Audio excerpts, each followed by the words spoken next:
Haya Montaraces, buenas noches y bienvenidos al enésimo concilio. Ya hemos perdido la cuenta.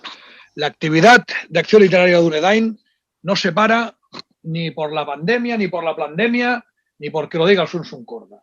Aquí estamos alrededor de la hoguera virtual para defender la verdad, la cultura y la tradición. Hoy queremos acercar a nuestra hoguera de conocimiento al amigo Josep Alsina. Josep Alsina actualmente no hace falta hablar de su trayectoria, es conocida por todos y si no, la buscáis en internet, que hay mucho chafardero. Hoy viene a presentarnos La Emboscadura. La Emboscadura, que por cierto, los que estuvisteis atentos a la semana pasada cuando estuvimos con Juan Antonio Llopart, hablamos parte de ella. La Emboscadura es podríamos decir el enésimo proyecto, pero para mí el más profesional, de llevar una revista que mezcle tanto política como sobre todo cultura, porque tiene una gran vertiente cultural esta revista, para, digámosle, la gente interesada en el bien, la verdad y la belleza. Sin más, doy la palabra al profesor Alsina. Bueno, pues buenas noches a todos y, bueno, en primer lugar, pues muchas gracias por la invitación que me habéis hecho de participar en este concilio. Bueno, pues sí, es cierto que yo estuve viendo el programa dedicado a mi amigo Juan Antonio Llopart y él ya introdujo algunas ideas, porque de hecho La Emboscadura es una de las muchas iniciativas que sale de Ediciones Fides, ¿no? Como ya sabéis. Bueno, a mí cuando el proyecto hace un par de años, ¿no?, se empezaba a gestar, pero en principio el director tenía que ser otra persona, ¿no? Y bueno, pues Llopart me dijo si quería colaborar y evidentemente estuve encantado de colaborar con esta idea. En principio, el primer número yo aparezco como jefe de redacción o algo así, pero hay que decir que yo en el primer número prácticamente no participé. Y bueno, yo por eso del primer número pues no voy a hablar porque, bueno, yo empecé a ser el director a partir del segundo número, ¿no? Bueno, La Emboscadura es una revista que pretende hacer divulgación de lo que podríamos llamar metapolítica, es decir, metapolítica entendido por tal las ideas básicas que deberían guiar la actividad política, pero sin estar comprometida, lógicamente, con ningún partido en concreto, pero también de otras cuestiones, ¿no?, de geopolítica, también de relaciones internacionales, de la cuarta teoría política de Alexander Dugin. A veces también salen temas de tipo más nacional de España, pero en general es una revista que tiende más bien a proyectarse hacia este espacio global, ¿no? Bueno, si la conocéis ya sabéis que en cada número aparece un tema central, hay como un dossier central en torno al cual giran la mayoría de los artículos, pero luego, aparte de este dossier central, pues aparecen también otras aportaciones. También damos mucha importancia a las entrevistas. Después os haré una pequeña reseña de todas las personas, ¿no?, que han sido entrevistadas. Algunas son del campo de la política, otras del campo de la cultura, del pensamiento, ¿no?, del mundo asociativo, es decir, que también es una manera de participar en la política, aunque no sea a través de un partido. Bueno, en la actualidad tenemos el 8º número, acaba de salir, de hecho todavía debe tener la tinta fresca, yo todavía no lo he tenido en mis manos, seguramente el sábado ya lo tendré. Estos 8 números, pues cada uno de ellos ha tenido un tema central, ¿no? Y bueno, si vais guiando estos temas, veréis que giran en torno a una idea, ¿no? La idea es la siguiente, es decir,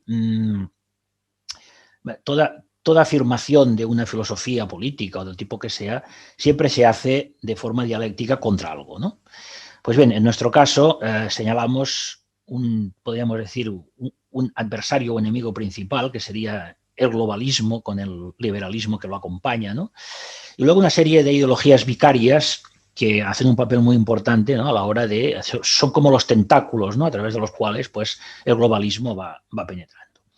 Pues bien, nosotros nos hemos dedicado sobre todo a ir diseccionando todas y cada una de estas ideologías vicarias, ¿no? Y precisamente el número que ha salido, este último número, va dedicado ya al globalismo, que sería como esta ideología madre de todas ellas, ¿no?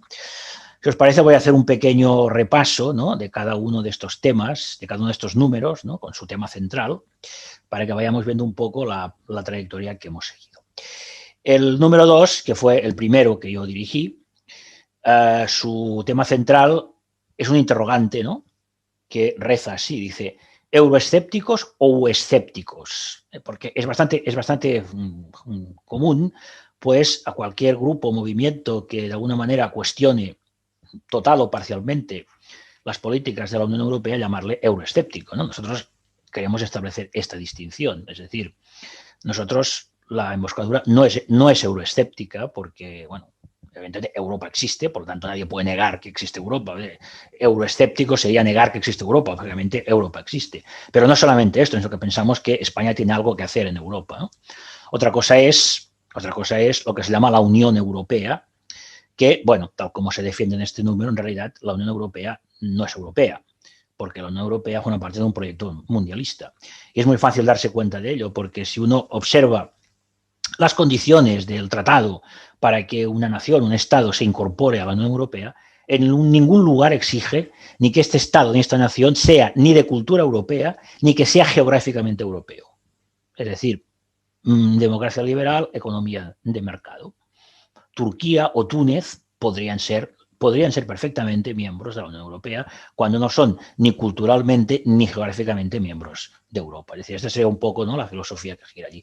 Por otra parte, bueno, está claro que la Unión Europea demuestra, bueno, no es que sea incapaz, es que no hay una falta absoluta de voluntad de defender las fronteras europeas. Y cuando hablamos de defender fronteras no nos referimos solamente a la inmigración descontrolada, que evidentemente ahí está allí, ¿no?, sino también al movimiento de mercancías y capitales. Es decir, la Unión Europea continuamente está apostando, ¿no?, por las políticas librecampistas que están arruinando, pues, algunos sectores, en particular España, pero hay otros países que están sufriendo, ¿no?, este tipo de políticas. Bueno, el segundo número, hay una reivindicación positiva, es decir, reivindicamos el populismo. Ya sé que ahora está de moda criticar al populismo, ¿no? De hecho, el título es Populismo, los pueblos contra las élites, ¿no? Y para que nadie se llame a engaño, pues en la portada aparece una fotografía de Salvini y Marine Le Pen, con todas sus diferencias, y que no quiere decir que, bueno, comulguemos al 100%, aparte de estos dos movimientos también son muy diferentes entre ellos, pero sobre todo nos interesa, ¿no?, esta reivindicación del populismo.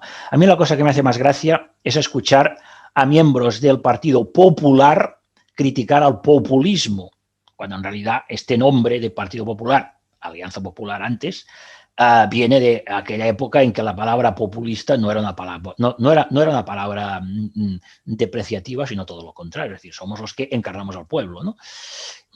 Y en este sentido, pues trabajamos en esta línea, además de ir reivindicando ciertas expresiones que hoy día, pues bueno, se utilizan siempre como peyorativas, ¿no? Es decir, populismo es peyorativo, radical es peyorativo. Oiga, radical no tiene por qué ser peyorativo. De hecho, la palabra radical no es contraria a moderado. La palabra radical es contraria a superficial. Es decir, radical no es el que rompe escaparates ni el que quema contenedores. Radical es el que quiere ir a la raíz de las cosas, ¿no?, y no quedarse en la mera superficie. Se puede ser muy superficial y, en cambio, pues bueno, manifestarse de forma, pues, muy extremista. Bueno, el número 4, pues también señalamos, o sea, vamos otra vez a la política de señalar al enemigo, ¿no? En este caso, pues decimos, el título es Liberalismo, el enemigo principal. Bueno, aquí nos referíamos un poco, ¿no?, a lo que antes he dicho, uno de los bastiones ideológicos, uno de los elementos de las reivindicaciones ideológicas de la emboscadura es la cuarta teoría política de Alexander Dugin, ¿no? ¿Por qué es el liberalismo el enemigo principal? Bueno, pues por una razón muy sencilla, porque las demás ideologías de la modernidad ya no existen. Es decir, el comunismo y el fascismo ya no existen. Y, por tanto, el fantasma del anticomunismo o el fantasma del antifascismo son dos espantajos, ¿no?, que acostumbran a utilizar la izquierda por un lado, la derecha por otro, ¿no?, pero que en realidad no responden a ninguna realidad. La que responde a una realidad es este liberalismo, esta versión, este neoliberalismo, ¿no?, que es la teoría política que, cuando se hunde la URSS, cuando desaparece el comunismo, es una teoría política que se queda sin adversarios. Y claro, como las teorías políticas o las teorías filosóficas siempre se afirman de forma dialéctica contra algo, cuando no hay nada contra lo que afirmarse, deja de ser una teoría y se convierte en la nueva razón del mundo, en lo que todo el mundo piensa y todo el mundo cree.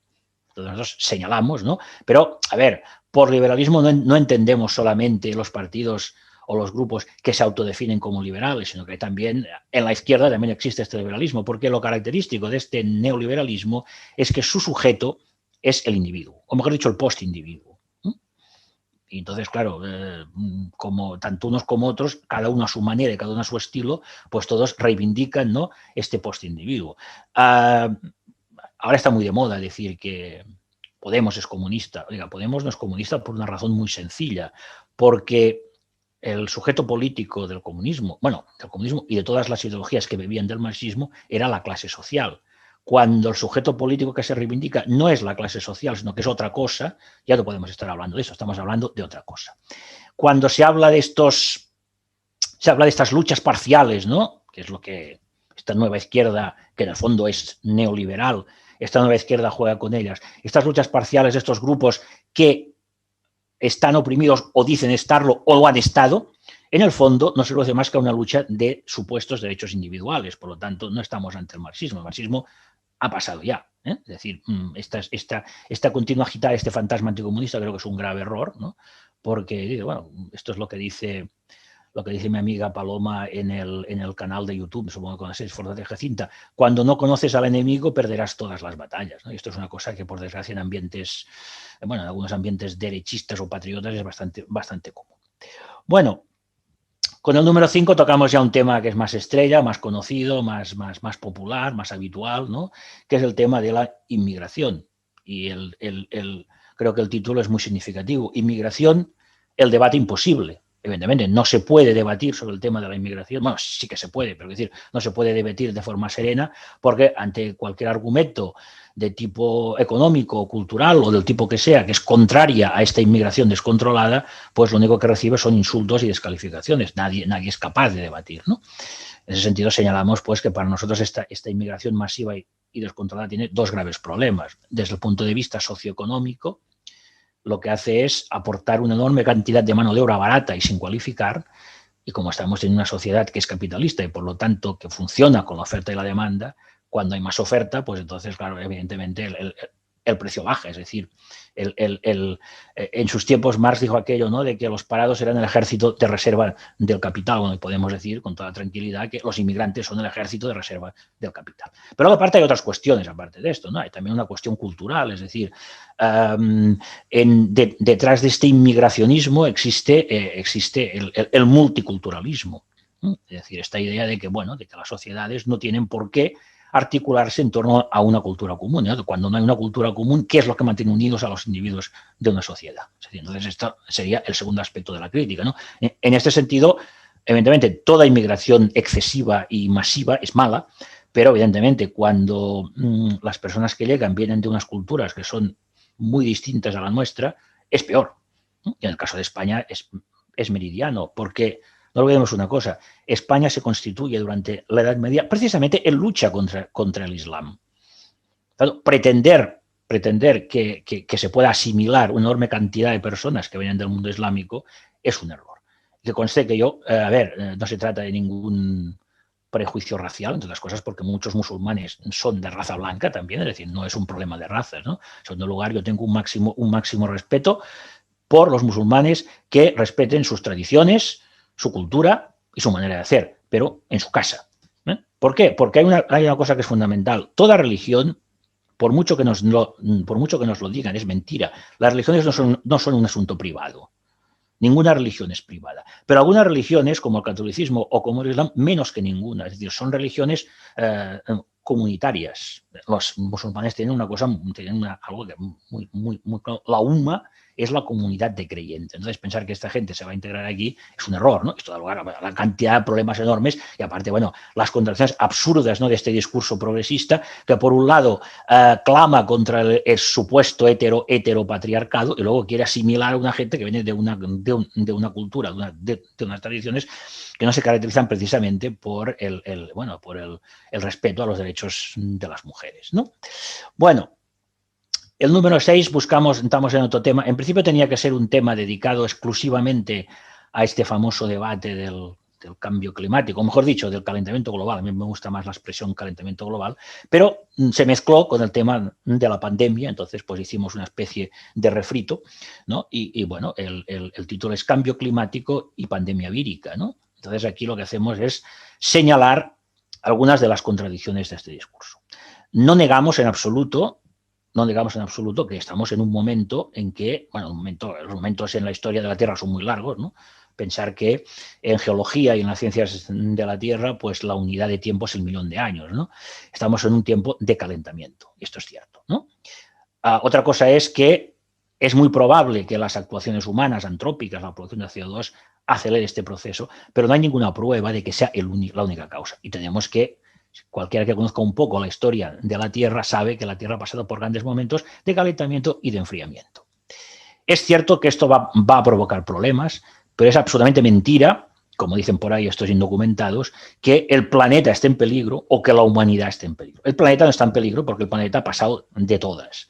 La humanidad tampoco, porque es evidente que bueno, las ciudades, los lugares que están cerca del mar, es evidente que pueden estar afectados, ¿no? Porque al aumentar la temperatura global de la Tierra se funde una parte del hielo y entonces hace que el nivel del mar suba. Pero esto, en la historia de la Tierra ha pasado miles de veces. Cualquiera que sepa un poco de geología sabe que cuando se estudia un corte geológico, ¿no? Hay un fenómeno que se llama la transgresión y la regresión. La transgresión es cuando el mar invade y la regresión es cuando el mar se retira. Y esto ha pasado un montón de veces, ¿no? Y el planeta no ha estado en peligro.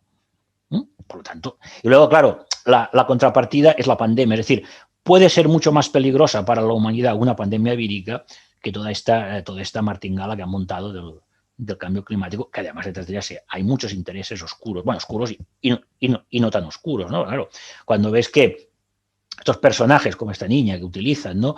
que reciben todo el apoyo de los poderes fácticos económicos, pues te das cuenta que allí hay algo más. Y hay otra cuestión muy curiosa, y es que en estas campañas constantes contra la producción de CO2, nunca oiréis una palabra contra la globalización, cuando el fenómeno de la globalización económica es una máquina continua de producir CO2.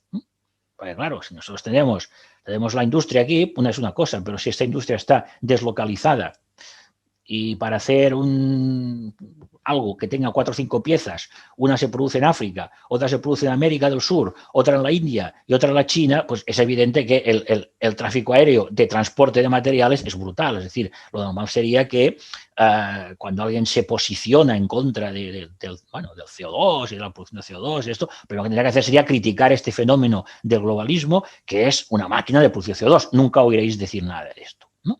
Y luego, aparte, hay otra cuestión también importante, y es que detrás de muchas de estas medidas de supuesta protección del medio ambiente, lo que hay es una patada en la escalera contra las naciones que están en vías de desarrollo, porque evidentemente las naciones centrales del desarrollo económico son capaces o tienen capacidad técnica para implementar una serie de medidas que reduzcan la producción de CO2. Pero países que están en vías de industrialización, evidentemente, no pueden hacerlo. Entonces se les condena a la desindustrialización. Esto es un elemento geopolítico importante que también está detrás de todas estas cuestiones. Por lo tanto, no se trata de entrar en esta historia del negacionismo, ¿no? Que esto es una cosa que ahora todo el mundo es negacionista, que además hay una evidente conexión, ¿no? Una conexión sentimental con la negación del holocausto. No estamos negando que el clima de la Tierra se está calentando. Lo que estamos negando son muchas de las premisas y sobre todo muchas de las predicciones realmente erróneas y que además se plantean casi con una especie de fe, ¿no? Que, bueno, más que una teoría científica, esto parece una religión, ¿no? Con evidentemente la excomunión, ¿no? de los herejes, ¿no? De los que no comulgamos al 100%, porque con esto hay que comulgar al 100%. No vale decir esto sí, lo otro no vale. Bueno, el número 7 va dedicado a la ideología de género, y además el título es muy significativo, dice ideología de género, instrumento del globalismo. Es decir, esta delirante teoría según la cual el sexo de los individuos depende de su voluntad, es decir, como si la genética no tuviera nada que ver, ¿no? Y que es un elemento importante, y es un elemento que ha llegado a un punto tal de locura que hasta las propias feministas están reaccionando en contra. ¿Para qué sirve luchar por los derechos de la mujer? Resulta que no hay las mujeres y los hombres, no existen, ¿no? Y el caso más alarmante, bueno, más alarmante, ¿no? Porque estamos acostumbrados a todo, ¿no? Son estas leyes que pretenden impulsar aquí esta analfabeta que se han convertido en ministra de Igualdad, que claro, resulta que esta ley no va a salir, porque hasta el propio PSOE está horrorizado, ¿no? Según esta ley, pues bueno, cualquiera puede cambiar de sexo solo por su propia voluntad, es decir, no hace falta ni operarse. Me voy al registro civil y digo, ahora ya no me llamo Pepe, ahora soy Pepita. Resulta que cualquier hombre puede participar en el deporte femenino, fijaros, ¿no? Porque claro, no, es que yo me siento mujer, ¿no? O bien un acusado, además fijaros en las propias contradicciones en que incurren, un acusado de violencia de género dejará de ser acusado de violencia de género porque si se considera mujer, ya no se puede, ya no entrará en la ley de violencia de género. Fijaros la cantidad de locuras y de contradicciones absurdas, ¿no? que pueden llegar con estos temas. Bueno, y finalmente, el número 8, pues es un poco la perla, ¿no? Porque un poco es, bueno, ya entramos directamente con el tema del globalismo. Es decir, bueno, hay los dos términos que a veces se utilizan. De hecho, sí, es interesante hacer esta matización, ¿no? Vamos a decir que globalización sería el fenómeno, ¿no? Y que el globalismo es la ideología que sustenta y que proyecta este fenómeno. Y esta globalización, pues la definimos sobre todo por 3 parámetros fundamentales, ¿no? La libre circulación de mercancías, es decir, los tratados de libre comercio, el libre flujo de capitales y la supuestamente libre, entre comillas, movimiento de personas. Y esto es, el conjunto de las 3 cosas, pues es la globalización. No vale oponerse a una, es decir, a veces hay partidos políticos que en un momento dado, sobre todo en época electoral, y como saben que la inmigración descontrolada pues genera muchos problemas de inseguridad o de otro tipo, pues ¿qué hacen? Hacen campaña contra la inmigración. Oiga, es absurdo. Si usted está haciendo campaña contra la inmigración, pero está encantado de la vida con los tratados de libre comercio, usted está mintiendo, porque una cosa y la otra van juntas. Es decir, las fronteras existen para algo, ¿no? Claro, es que además detrás de esto hay una cuestión de soberanía. Es decir, una comunidad política, al nivel que sea, es soberana cuando controla sus fronteras. Si no puede controlar sus fronteras, deja de ser soberana. Un día vi una cosa muy divertida, ahora está de moda esto de los taos sin fronteras, ¿no? Es decir, payasos sin fronteras, médicos sin fronteras, soberanistas sin fronteras. Esto es imposible, porque su soberanía, la que sea, acaba en algún lugar. Por tanto, allí donde acaba su soberanía y empieza la del vecino, allí existe esta cosa que se llama frontera. Cosa porque ahora con la pandemia han descubierto otra vez que las fronteras sí que sirven para algo. Bueno, esto sería un poco el resumen, ¿no? El próximo número todavía no está decidido, pero es muy probable que vaya sobre la censura en las redes sociales, ¿no? Es decir, Internet era maravilloso, Internet y todas las redes sociales, las TIC, son fantásticas porque permiten el libre, y ahora han empezado a descubrir, claro, que de la misma manera que pueden servir para la difusión de ciertas ideas, también pueden servir para la difusión de otras ideas que no les gustan. Y ahora han redescubierto que hay una cosa que se llama censura. Bueno, y ya para acabar, también algo que cultivamos con cierta asiduidad, creo que es importante, son las entrevistas, ¿no? Es decir, hemos entrevistado a gente muy diversa, tanto del terreno político, asociativo, cultural, ¿no? Para que os hagáis una idea, aquí me he hecho una pequeña lista, ¿no? Hasta el momento, las personas que hemos entrevistado. Hemos entrevistado a Alain de Benoist, hemos entrevistado a Alexander Dugin, hemos entrevistado a Javier Barraicoa, a Diego Fusaro, a Fernando Paz, a Albert Soler Buffy, que es este periodista del diario de Girona, que es muy crítico con el procés, además sentido que es muy divertido, a Esther Gallego, que forma parte, es un sector muy curioso, a mí me interesa mucho, ¿no? Esther Gallego forma parte de un grupo que se llama Som Catalán, es decir, hay una pequeñísima fracción del independentismo catalán que es independentista, pero reivindica, pues bueno, no solo la soberanía, sino también la identidad, y es contrario a la globalización y a la inmigración. Obviamente está absolutamente marginado del mundo independentista, o sea, los tienen allí como si fueran apestados, ¿no? Y bueno, pues con esta chica, pues tomé contacto, es una persona muy maja, muy agradable, y bueno, díjome, evidentemente hay cosas que no compartimos, pero sí que hay otras que sí, ¿no? Y bueno, pues también la entrevistamos.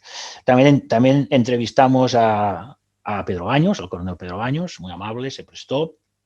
A Manolo Monereo, que había sido diputado de Podemos, pero que, bueno, es de un grupo que creo que están ya fuera de la órbita de Podemos, precisamente por el tema nacional o patriótico, ¿no?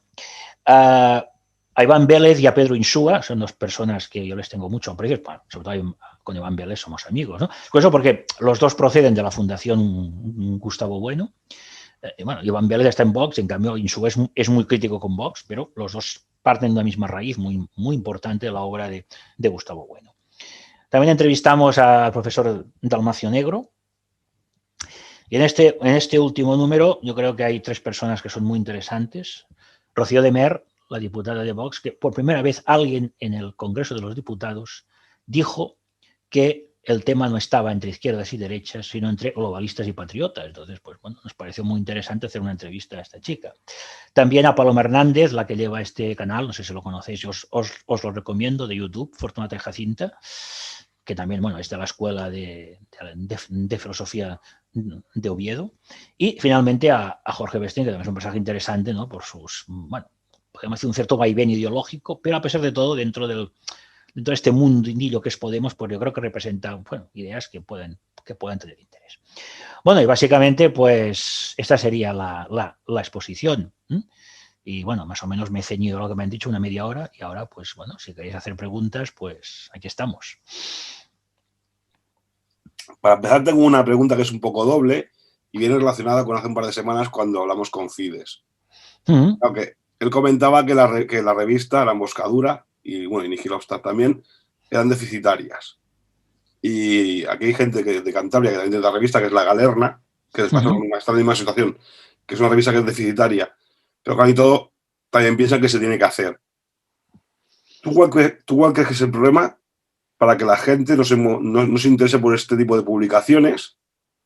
Y luego lo segundo es que si, aunque siendo deficitarias, si es viable que se sigan haciendo para que, aunque sea a base de mucho trabajo, conseguir una corriente de pensamiento o conseguir crear un nuevo paradigma. Bueno, sí, a veces yo los temas económicos no entro mucho, pero yo la información que tengo es que Nihil Obstat evidentemente es deficitario. La Emboscadura creo que más o menos está haciendo la paz, ¿no? Bueno, son muchos problemas. A ver, estamos en una sociedad en que la gente no lee. La gente no lee. O sea, la gente, por más que digan, la gente pues no lee, la gente prefiere ver la tele, la gente prefiere jugar con las maquinitas, la gente se la educa en el paradigma del poco esfuerzo, está demostrado que los artículos, si tienen más de 2 páginas, muy poca gente las lee. Y bueno, claro, si esto es el panorama global, pues en lo que serían nuestros ambientes, pues yo creo que, bueno, yo no creo que se lea menos que en otros, pero claro, aquí tienes que decir que afecta. Obviamente estas revistas hay que seguir haciéndolas, ¿no? Porque claro, es que sin un sustrato importante no se puede hacer nada. Es decir, nosotros no pretendemos hacer política de partido, pero cualquier movimiento político que se precie tiene que tener una base detrás. Entonces nosotros hacemos un trabajo que después creo que otros lo van a aprovechar y me parece muy bien, ¿no? Entonces esto es imprescindible. El otro día leí un artículo muy divertido, un comentario de Alejo Vidal Quadras, una persona que no comparto sus ideas porque es un liberal, pero le tengo mucho aprecio porque es alguien honrado y además muy inteligente, ¿no? Y decía una cosa muy divertida, dice Casado, bueno, él hablaba del PP, ¿no? Dice Pablo Casado que hay que dar la batalla por las ideas, dice, Aznar, dice, esto está muy bien, dice, pero claro, para ello hace falta tener ideas, ¿no? Es decir, para dar la batalla por las ideas, por las que sean, hace falta que haya unas ideas. Cuando tenemos muchos partidos políticos, la mayoría de ellos, que funcionan como empresas, ¿no? Que hacen como un estudio de mercado, entonces, a ver qué es lo que pide el mercado, entonces vamos a ofrecérselo. Entonces, claro, están dando bandazos cada 2 por 3, ¿no? Entonces, es imprescindible que haya detrás, algún tipo de actividad. Los países europeos donde hay movimientos patrióticos nacionales que han tenido éxito han venido precedidos o acompañados de este tipo de cuestiones. Es decir, en Francia no se puede explicar los triunfos del Frente Nacional sin una labor continuada de muchos años del Grece, del Nouvelle École, de estas revistas, asociaciones. En Italia algo parecido. Bueno, en Italia existía el MSI, pero al lado del MSI había una gran cantidad de muchísimos movimientos y asociaciones de todo tipo, culturales, deportivas, ecologistas y muchas revistas y de mucha calidad, de Orión, Dimensión de Ambiente, etcétera. Aquí cuesta más, es evidente, ¿eh? Yo hoy hablaba con una colaboradora, una chica, que ya ha escrito algún artículo, hablábamos, ¿no?, del tema, y decía, esta revista todo el mundo dice que está muy bien, pero la verdad es que las suscripciones dejan mucho que desear. Es decir, bueno, oye, si está tan bien, ¿por qué no nos suscribís? Yo en Neil Hofstad puedo entender que cueste más. Neil Hofstad es una revista ya incluso formato libro, ¿no?, con artículos mucho más densos, ¿no? Aquí procuramos hacer una cosa más dentro de la calidad, pero más fácil, ¿no? Y evidentemente se tienen que seguir haciendo, y yo creo que Fides lo tiene muy claro, ¿no? Y que en el Hofstad, a pesar de ser deficitario, porque esta sí que me consta que es deficitaria, lo hemos contado, yo creo que más o menos se hace la paz. Pues a base de hacer otros libros. Es curioso porque a veces los libros así más, los que tienen más éxito son los libros de tipo más de historia, de batallitas, ¿no? Pero luego los libros de Fides, yo creo que los libros más interesantes, los de libros de la colección Metapolítica, los libros de la colección Originis, curiosamente son los que menos se venden, ¿no? O sea, y son los que creo que tienen más calidad y más interés, ¿no? Pero bueno, es lo que hay, es en el ambiente que tenemos que jugar. Pero bueno, yo creo que la intención de Fides es continuar, ¿no? Mientras haya un euro, pues se va a continuar y ya nos buscaremos la vida, ¿no? De una manera u otra.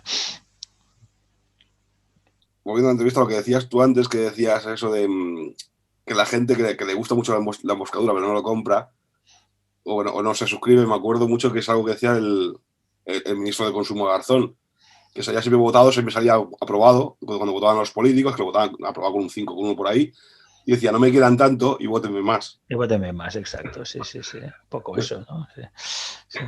La siguiente pregunta es, en el Frente Cultural, creen que La Emboscadura es una revista clave, te felicitan por las entrevistas y por la introducción a Mishima. ¿La Emboscadura es una revista para iniciarse o ya te genera una base formativa como es, por ejemplo, una Neil Hofstad? Bueno, no, en principio yo creo que es una revista que pretende ser para iniciarse, pero claro, para iniciarse a partir de un cierto nivel, claro.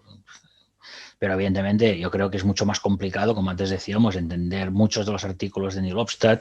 En Neil Hofstad, claro, es que Neil Hofstad se llama Revista de Historia, Metapolítica y Filosofía, y se publican artículos de filosofía, alguna cosa de Gustavo Bueno, de Alberto Buela, o sea, artículos sobre Aristóteles. Ahí se han publicado artículos sobre Aristóteles o sobre Platón, es decir, que es una revista que tiene mucha más profundidad. En cambio, La Emboscadura pretende además tratar temas que sean temas más de actualidad, es decir, hablamos de la inmigración, pero hablar de la inmigración no soltar 4 tópicos ni a favor ni en contra, sino profundizar un poco, ¿no? Decir, bueno, ¿de qué estamos hablando, no? O del tema del calentamiento global, no se trata de decir, no, esto es mentira. Oiga, bueno, a ver, ¿qué es lo que es mentira? Porque es cierto que la temperatura media de la Tierra está subiendo. Otra cosa es, primero, analicemos las causas y segundo, lo más importante, analicemos los efectos, ¿no? Y sobre todo analicemos las propuestas que se hacen, ¿no? Es decir, un poco, pero la idea es que allí se tienen que tratar temas que sean más temas que están más al día, aunque ofreciendo una versión muy diferente de la que van a ofrecer en La Sexta o la que van a ofrecer en TV3, lógicamente, ¿no? Y esto es un poco la idea, es decir, es una revista que pretende ser una revista de divulgación, pero de divulgación de una cierta calidad. Y por tanto, claro, es una revista para iniciarse en una serie de temas que, por desgracia, a veces no se cultivan demasiado, pero claro, tampoco podemos partir del cero absoluto, sino que hemos de partir ya de un cierto nivel cultural, de una cierta información de lo que pasa en el mundo, ¿no? Esa sería un poco la idea. Sí, es divulgación, pero no es elitismo. Exactamente. Claro. El objetivo de La Emboscadura es permanecer así a nivel independiente o piensa dar el salto quizá, no digo a kioscos, pero abrirse a otros objetivos y a otro público objetivo. A ver, sería fantástico poder venderse en kioscos, pero es que para venderse en kioscos hace falta unas tiradas determinadas, es decir, una revista con el tiraje de La Emboscadura no puede ir a los kioscos, porque claro, tiene que ir a través de una distribuidora y la distribuidora se queda con un porcentaje y para que eso sea rentable el número tiene que ser por lo menos de 3.000. Y eso está fuera, de momento está fuera de nuestras posibilidades. Ahora, sería fantástico que esta revista se pudiera comprar en los kioscos, porque su voluntad es esta, una voluntad de divulgación, ¿no? Por lo tanto, la idea sería esta. Ahora, si se va a conseguir o no, esto ya no lo sé. Esto depende de los suscriptores, de los anunciantes, que nunca hemos tenido ninguno, pero bueno, estamos esperando que algún día pues alguien se decida, ¿no?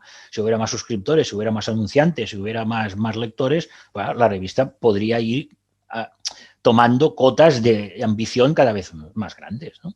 Entonces sería un poco la respuesta. Pero te digo, para estar en los kioscos hace falta tiradas muy, muy grandes, porque es que si no es imposible, no se puede. Muchos artículos de la publicación son de extranjeros traducidas. ¿Cómo surgen estas colaboraciones? ¿Vosotros pedís los artículos? Bueno, a ver, muchos no. A ver, el primer número cuando yo aún no era el director, era prácticamente todo traducciones. Ahora no, ahora el peso de las traducciones es mucho menor. ¿Cómo surgen? Bueno, pues por diversos contactos que tenemos por Europa. Bueno, yo no tengo muchos, lo que más tiene es, bueno, Llopart tiene muchos contactos y hay otras personas colaboradoras que también los tendrán. A través de esto pues conseguimos una serie de traducciones y tal. Pero la idea es que el número de el número de artículos de colaboradores españoles, tenemos ya un equipo bastante permanente de colaboradores, siempre sea mayor que el número de traducciones, ¿no? Porque es que si te miras el primer número, el 80% de los artículos eran traducciones. Incluso había una entrevista a Santiago Abascal, pero que no se había hecho directamente, que había sido la traducción de una entrevista que le hizo no sé qué revista, no sé si francesa y tal, ¿no?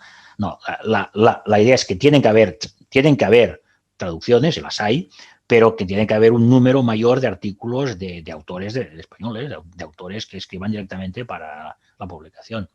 Y si alguien compara el primer número con los demás, verá que la cantidad de traducciones ha descendido de forma importante. Ahora también pensamos que es importante esta conexión, ¿no?, con el mundo, bueno, por un lado con el mundo francés, con el mundo italiano y también, aunque para esto no hacen falta traducciones, también estamos extendiendo la cosa hacia Hispanoamérica, lógicamente, ¿no? Porque son los dos polos, ¿no?, a través de los cuales, pues, bueno, España tiene que contactar con el mundo, vía hispanoamericana y vía europea, lógicamente. Pues la siguiente viene relacionada con esto. Nos preguntan si hay suscriptores en el extranjero y si hay algún tipo de feedback. Yo de momento creo que no hay ningún suscriptor aún en el extranjero, ¿eh?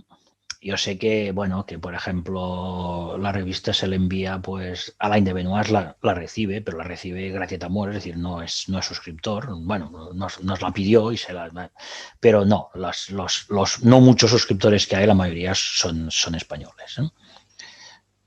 Pero bueno, como Fides tiene buenos contactos internacionales, es decir, yo creo que sí, que la revista, a pesar de que no haya suscriptores, la revista llega fuera de España, llega a Francia, llega a Italia, ¿no? Eso sí. O sea, saben que existe y hay una cierta. Pero bueno, la entrevista a Diego Fusaro, ¿no? Con Fusaro hay una cierta relación, ¿no?, que fuera de España saben de la existencia de la emboscadura. Esto sí. Bueno, os queda claro que feedback no hay ninguno. O sea, sabemos que llegan, pero no responden. Sí. Con tu experiencia, ¿tú crees que el futuro es la política, es la cultura o somos la resistencia? Bueno, el futuro es todo, ¿no? Es decir, evidentemente hay para que funcione un momento político que sea algo presentable, algo decente y algo con posibilidades, no ya de tomar el poder, pero por lo menos de ser algo, hace falta que detrás haya un sustrato, ¿no? Nuestra labor es crear este sustrato. Evidentemente no tenemos ninguna intención de participar en esta política activa por muchas razones, ¿no? Pero es evidente que si alguien puede hacer alguna cosa en este mundo político, tiene que tener detrás un sustrato ideológico. Si no, pues bueno, tenemos para eso ya está el Partido Popular, que carece absolutamente de ningún tipo de idea y que va cambiando de posición en función pues de las encuestas, ¿no? A ver, ¿qué es lo que mola ahora? Pues esto o lo otro, ¿no? El futuro es todo. Claro, nosotros, yo creo que nuestra labor, tanto la labor de la emboscadura como de ciertas asociaciones que funcionan por ahí con intención metapolítica, es proporcionar precisamente este sustrato, estas ideas fuerza, que después los políticos van a apelar a ellas, porque si no, a ver, si alguien que esté en el terreno de la política de a pie, ¿no? Es absurdo hacer llamamientos y evocar ciertas ideas o ciertas cosas o ciertos valores si antes estas ideas, estos valores no se han sembrado en la sociedad. Es decir, bueno, si no, no tiene sentido, ¿no? Entonces, el futuro está en las dos cosas, ¿no? Y que se establezca un feedback entre ellas, ¿no? Y que las ideas fluyan desde estos centros de producción de ideas, que fluyan hacia los partidos o los movimientos políticos que haya, ¿no? Entonces, en este sentido intentamos ser lo más ecuménicos posible, es decir, no nos casamos con nadie, ¿no? Pero bueno, mantenemos, yo creo, buena relación. Y además, si te fijas en el elenco de colaboradores, pues verás que ahí, dentro de esto, hay diferentes sensibilidades. Hay gente que, incluso creo que tenemos alguno que es de Vox, ¿no? Y hay gente que es muy crítica con Vox, y hay gente pues que es más ecléctica, ¿no? Y en fin. Y bueno, en el próximo número haremos una entrevista pues a una dirigente de Hacer Nación, y también sería mi intención pues seguir haciendo también a dirigentes de asociaciones como Valentia Forum, ¿no? En fin, intentar cubrir el máximo elemento posible. Lo que está muy claro es que es una revista que no es ni será nunca de ningún partido. Aunque el primer número la verdad es que daba la sensación que no era verdad, pero parece que fuera una revista de Vox. Pero que no lo es, o sea, no ha recibido un duro, ¿no? En ese sentido. Pasa que no sé por qué razón el primer número, el director, pues quería, no sé si aprovechaba en fin, intentaba pues entrar en esta línea, pero no es así, es decir, esta revista no se casa con ningún partido, pero pretende tener flujo de influencia o de feedback con todos aquellos que puedan tener pues cosas en común. No digo al 100%, ni mucho menos, pero cosas en común.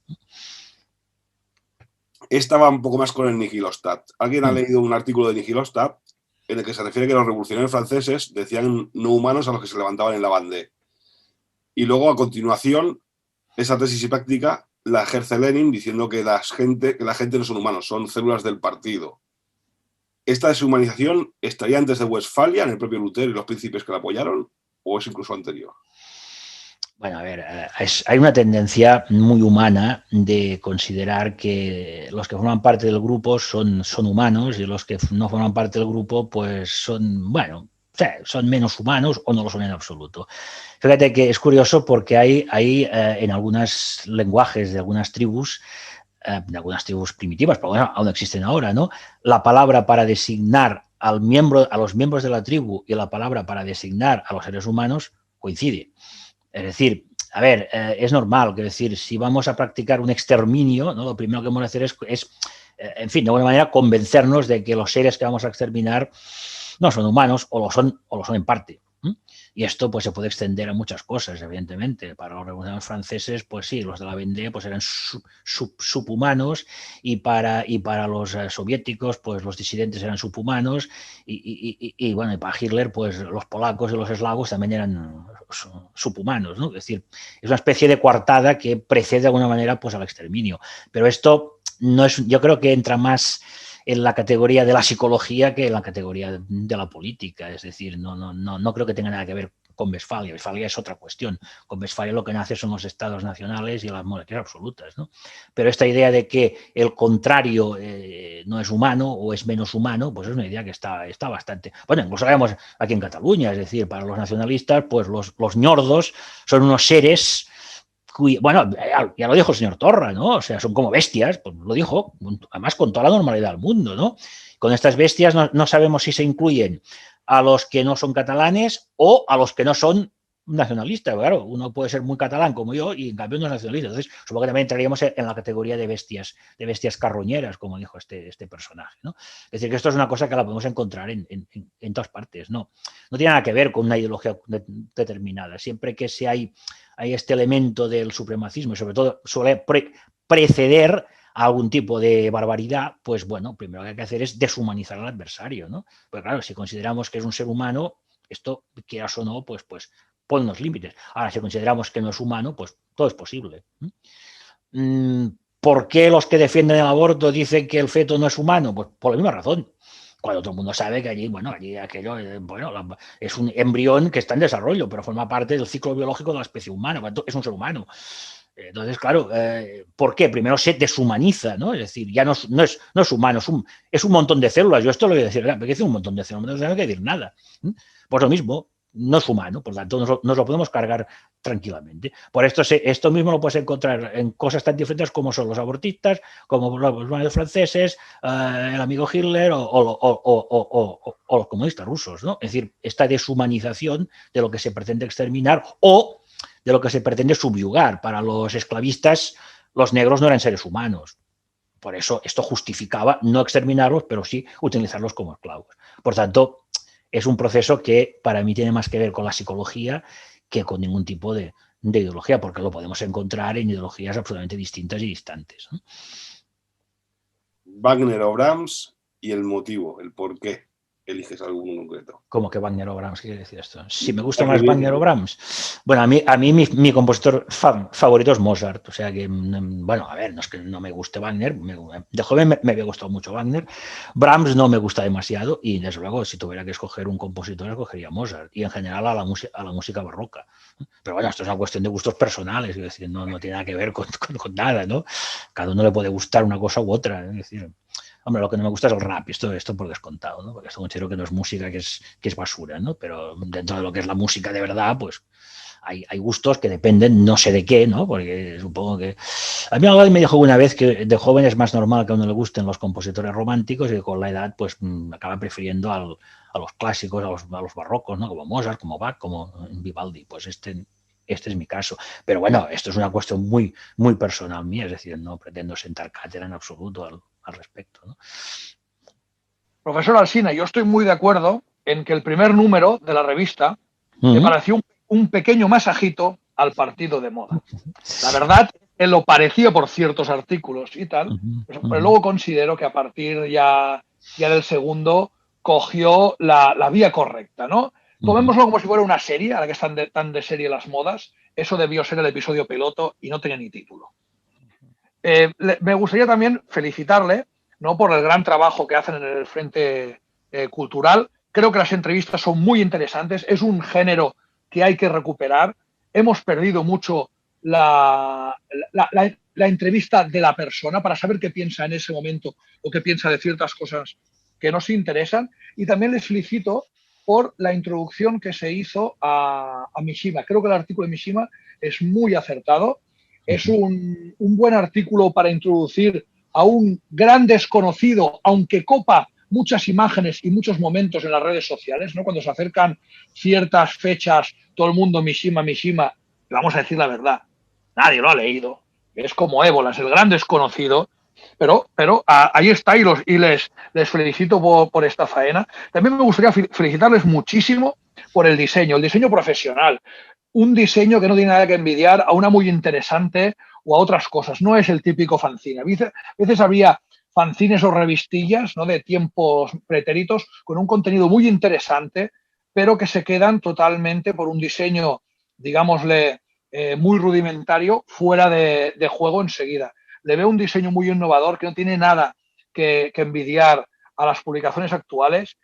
Muy bien. Sí, bueno, yo con respecto al diseño, bueno, esto es mérito del diseñador, pero te diré que personas que son totalmente ajenas a nuestro mundo y que, vamos, no comparten, pero me han dicho que realmente el diseño de la revista es muy bueno y que, bueno, que es una cosa que, en fin, que se puede presentar a cualquier sitio y te digo, gente que pues está muy alejada, ¿no?, de nuestra manera de ver las cosas, pues bueno, ha reconocido la calidad, ¿no?, que tiene tanto la presentación como incluso los contenidos, ¿no? Lo cual es interesante tenerlo en cuenta, ¿no?, de que no son ya las palmaditas del colega, sino que son gente que viene de otros mundos muy, muy distantes, ¿no?